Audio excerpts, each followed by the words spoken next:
अस्सलामुअलैकुम दोस्तों और साथियों, उम्मीद है आप लोग खैरियत से होंगे। आज की इस वीडियो में हम बात करेंगे कार्डियक एस्थमा के बारे में। यानी एस्थमा तो आपने सुना होगा कि सांस की एक तकलीफ़ है कि जिसमें जब आप सांस बाहर निकालते हैं तो आपकी सांस की जो नालियाँ होती हैं वो तंगी का शिकार हो जाती हैं। सांस बाहर निकालने के अमल को हम एक्सहेलेशन भी कहते हैं, एक्सपायरेशन भी कहते हैं, और अंदर लेके जाने के अमल को हम इनहेलेशन या इंस्पायरेशन कहते हैं। तो जब आप सांस बाहर निकालते हैं तो खून सांस की या फेफड़ों की वो नालियाँ जिनको हम ब्रोंकियोल्स कहते हैं या ब्रोंकाई कहते हैं, तो वो सिकुड़ जाते हैं, जिसको हम ब्रोंको कॉन्स्ट्रिक्शन कहते हैं।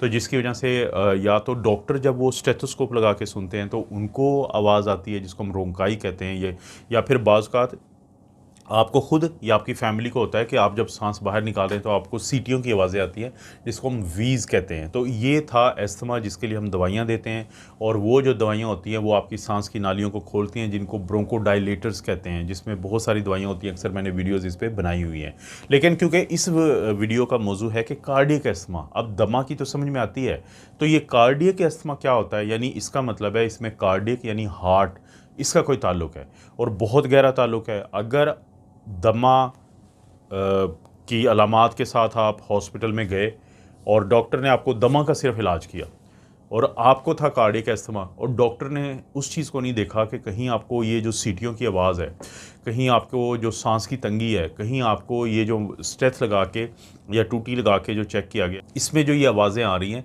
तो ये कार्डियक एस्थमा की वजह से है, ना कि सिर्फ दमा या एस्थमा की वजह से। और एस्थमा की दवाई दे दी जाती है तो उस ये जानलेवा साबित हो जाती है। क्यों जानलेवा साबित होती है? क्योंकि जैसा कि नाम से ज़ाहिर है कि कार्डियक एस्थमा एक ऐसी बीमारी है जिसमें अलामात तो एस्थमा वाली हैं, लेकिन वो दिल की बीमारी की वजह से है, दिल की कमज़ोरी की वजह से है, दिल के अटैक के बाद जो दिल के पट्टे कमज़ोर हो जाते हैं तो उनकी वजह से है। अगर दमा का इलाज किया, जो ब्रोंकोडायलेटर्स होते हैं वो आपके दिल की धड़कन को बढ़ाते हैं, लेकिन अगर एक दिल पहले ही कमज़ोर है और उसकी धड़कन को बढ़ाने की कोशिश की जाएगी तो उससे दिल की बीमारी और बढ़ जाएगी, तो ये चीज़ ख़राब हो जाएगी। तो इसका फिर कैसे पता चलता है डॉक्टरों को भी? देखें, होता ये है, पहले मैं आपको ये समझा देता हूँ कि आखिर दमा वाली पोजीशन बनी कैसे कि दिल के मरीज़ को। होता ये है कि जब दिल के अटैक होते हैं तो उससे दिल के जो पट्टे होते हैं, उसकी 3 दीवारें होती हैं, वो तीनों आपस में मिलके कॉन्ट्रैक्ट करती हैं, सिकुड़ती हैं, तो पूरे जिस्म में खून को फेंका जाता है। ये जो सिकुड़ने का अमल है, कॉन्ट्रैक्शन है, इसके नतीजे में जो क़ुव्वत और ताकत पैदा होती है, इसको हम कहते हैं इजेक्शन फ्रैक्शन। इजेक्शन कहते हैं किसी चीज़ को फेंकना, और फ्रैक्शन के कितनी फेंकी गई। जब हमारा दिल रिलैक्स करता है तो फिर फेफड़ों से इसके अंदर खून आता है, और एक तो फेफड़ों से आता है और दूसरा जो पाँव से और बाकी जगहों से आता है, राइट और लेफ़्ट में। लेकिन जब ये कॉन्ट्रैक्ट करता है तो फिर ये खून को दो तरफ फेंकता है। एक तो जो गंदा खून होता है उसको फेफड़ों की तरफ फेंक देता है, लेकिन जो फेफड़ों से इसमें लेफ़्ट साइड पे आया था अच्छे वाला खून, ऑक्सीजन वाला खून, कि जिसके अंदर से कार्बन डाइऑक्साइड निकाल ली गई थी, तो वो पूरे जिस्म में फेंक दिया जाता है। और ये जो लेफ़्ट चैम्बर होता है दिल का, जो लेफ़्ट साइड होती है, ये सबसे बड़ा चैम्बर होता है। जो अब फ़र्ज़ करें कि 100 ml आया है दिल के अंदर, लेफ़्ट साइड का जो चैम्बर है लेफ़्ट वेंट्रिकल के अंदर, और उसने जब पंप किया तो उसने उसमें से 60 ml फेंक दिया, 40 पीछे रह गया। तो इसे हम कहेंगे कि उसकी इजेक्शन फ्रैक्शन 60% है, 60% है, कि 100 में से 60 उसने फेंक दिया है, क्योंकि दिल की तीनों साइड की जो दीवारें हैं वो हिस्सा डालती हैं इस काम में। लेकिन फ़र्ज़ करें किसी को दिल का अटैक हो गया, और शुगर के मरीज़ों को बाज़ अवत पता ही नहीं चलता है और उनको दिल का अटैक हो जाता है। ख़वातीन को, बूढ़ी ख़वातीन को, बूढ़े मर्दों को साइलेंट हार्ट अटैक होते हैं, पता नहीं चलता। अब या उस वक़्त जब दिल का अटैक फ़ौरी हुआ, दर्द बहुत ज़्यादा नहीं हुआ, लेकिन दिल के पट्टे कमज़ोर हो गए। अब जब उस वक़्त वो कॉन्ट्रैक्ट करेंगे तो दिल के जिन पट्टों का अटैक हुआ होगा तो वो इसमें शामिल नहीं होंगे, इसमें उनका कंट्रीब्यूशन नहीं होगा। तो पहले 100 में से 60 को फेंक पा रहे थे पूरे जिस्म में साफ खून को, अब हो सकता है कि वो 40% को फेंक पाएँ, 35% को 35 ml को फेंक पाएँ। तो उनकी इजेक्शन फ्रैक्शन, यानी वो जो दिल की पावर थी, पट्टों की पावर थी, जिसे वो पूरे जिस्म में खून को फेंक रहे थे, तो वो कम हो के 35 या 25 या 20% रह जाएगी। अब देखें, वो तो कम हो गई, लेकिन जो दिल पे खून आया था 100 ml, उसमें से 25 ml या 30 ml उसने फेंका है, बाकी जो बच जाएगा वो फेफड़ों की तरफ जाएगा, क्योंकि उधर ही से वो आया था, साफ़ हो गया लेफ़्ट वेंट्रिकल में। तो अब जब उधर जाएगा तो जो लंग्स यानी फेफड़ों की खून की नालियाँ हैं, वो कुछ देर तो इस दबाव को बर्दाश्त करेंगी, लेकिन आखिर उनकी भी एक हद है। एक टाइम आएगा ये इतना प्रेशर होगा कि यही पानी उन खून की नालियों से निकल के बाहर फेफड़ों के अंदर आ जाएगा, पैरेन्काइमा के अंदर आ जाएगा। तो जब अंदर आता है तो वहाँ से गुजर रही होती हैं सांस की नालियाँ, जिनसे हम सांस को अंदर भी लेके जाते हैं, बाहर को भी लेके जाते हैं। तो वो जो पानी होता है वो दबाव डालता है उन सांस की नालियों पे, ब्रोंकियोल्स के ऊपर।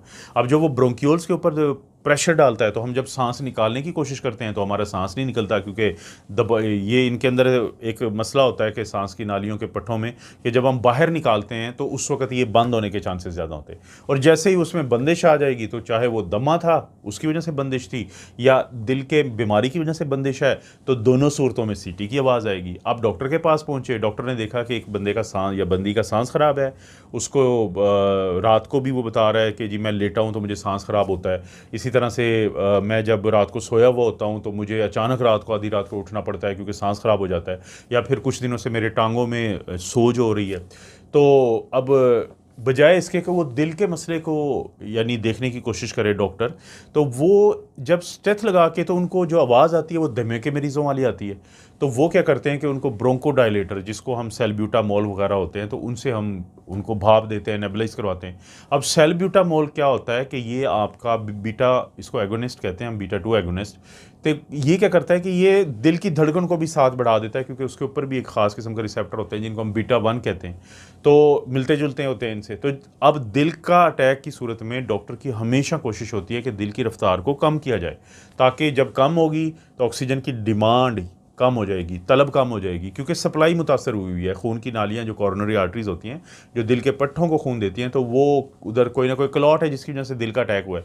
तो वो डिमांड को कम करने के लिए हार्ट का रेट या दिल की रफ्तार कम करते हैं, लेकिन जो दमा की दवाई है वो दिल की रफ्तार को बढ़ा देती है। दिल की रफ्तार को बढ़ा हुआ है, सप्लाई खून की कम है, तो दिल का अटैक और ख़राब होगा। तो ये वजह है कि कार्डियक अस्थमा को समझना ज़रूरी है। तो अब आप ये वीडियो देखते हुए स्क्रीन के सामने बैठे हुए सोच सकते हैं कि मैं ये स्टोरीज़ ना आपको सुनाऊं। अब आप परेशान हो गए हैं कि कहीं हमें ये वाकई मसला तो नहीं होता, तो हम कैसे पता चले।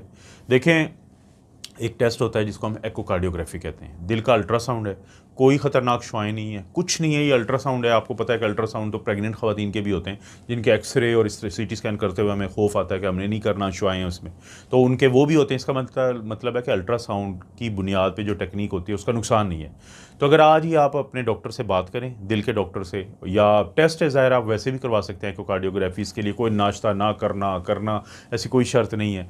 तो आप जाके अपना दिल का अल्ट्रासाउंड करवाएं। उस पर 2 चीज़ें बड़ी नुमायाँ लिखते हैं वो। वैसे तो दिल के जो वेल्व्स होते हैं उनकी बात भी की जाती है, लेकिन 2 चीज़ें बड़ी नुमायाँ वो बताएंगे कि आपके दिल के पट्टों की जो दीवारें हैं उनमें से किसी को नुकसान तो नहीं हुआ, एक चीज़, और दूसरा आपकी इजेक्शन फ्रैक्शन कितनी है।